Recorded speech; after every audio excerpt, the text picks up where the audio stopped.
Dear students, welcome to Alibros EduSoft. I am Wasima Tasnam.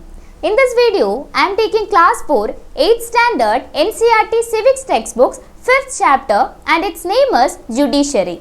Let's begin with the chapter. So students, as I said before, our chapter's name is Judiciary. To begin with, I'll explain what is judiciary.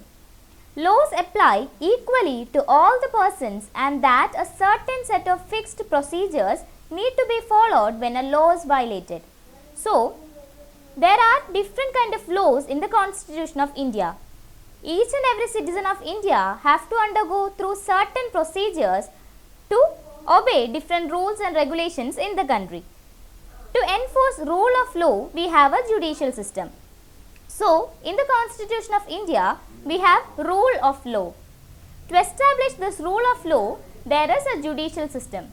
Judicial system consists of High Court, Supreme Court, judges, lawyers, etc. And these judicial system make sure that each and every law are properly obeyed. That is, to enforce a rule of law, we have a judicial system. Judicial system consists of the mechanism of courts that a citizen can approach when a law is violated. So, there are different kinds of law as I said before.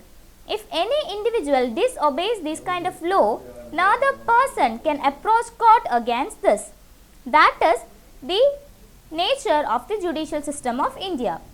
Judiciary plays a crucial role in the functioning of India's democracy. As I said before, judicial system is the most important factor for maintaining the justice for all the citizens in the country. That is the reason why judiciary plays a crucial role in the functioning of India's democracy. Next, we will be dealing about the role of judiciary. Judiciary take decisions on a very large number of issues. That is the main job of the judiciary. There are different kinds of situations at which the judiciary has to act. First one is dispute resolution. The judicial system provides a mechanism for resolving dispute between citizens and their government, between two state governments and between the center and state government. That is, as I said before, the judiciary has extraordinary powers in taking decisions on some kind of disputes. Dispute between citizens are also comes under this. Dispute between different citizen and also the government, state government or the central government also comes under this. Dispute between two different governments or two different states or the central government also comes under this. Just for an example, if there is a dispute between a state like Kerala and Tamil Nadu and also like any kind of states, this also comes under dispute resolution. We have an example as Keshavananda Bharati versus State of Kerala. In this case, basic structure of Indian Constitution is reviewed. Next is judicial review. As a final interpreter of the Constitution, the judiciary also has the power to strike down particular laws passed by the Parliament.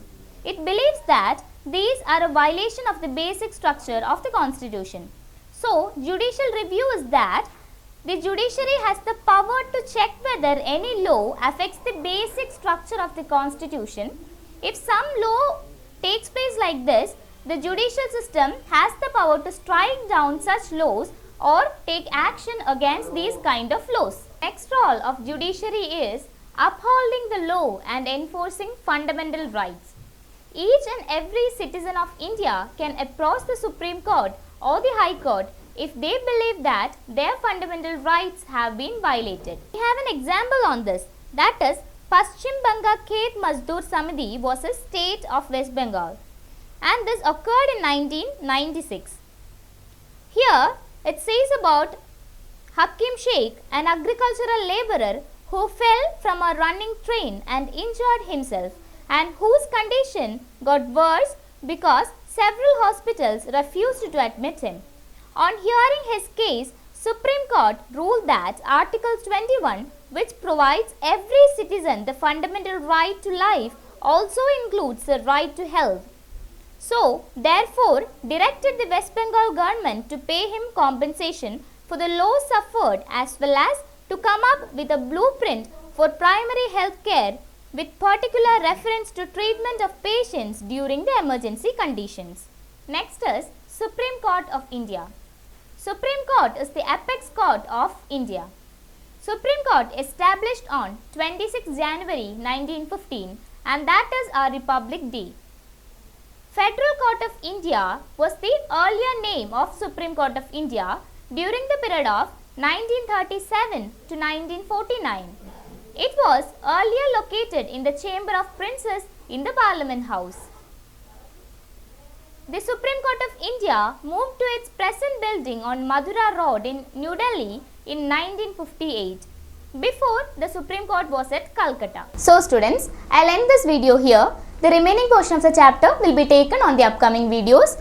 If you have any doubts, please contact to this email ID. Thank you.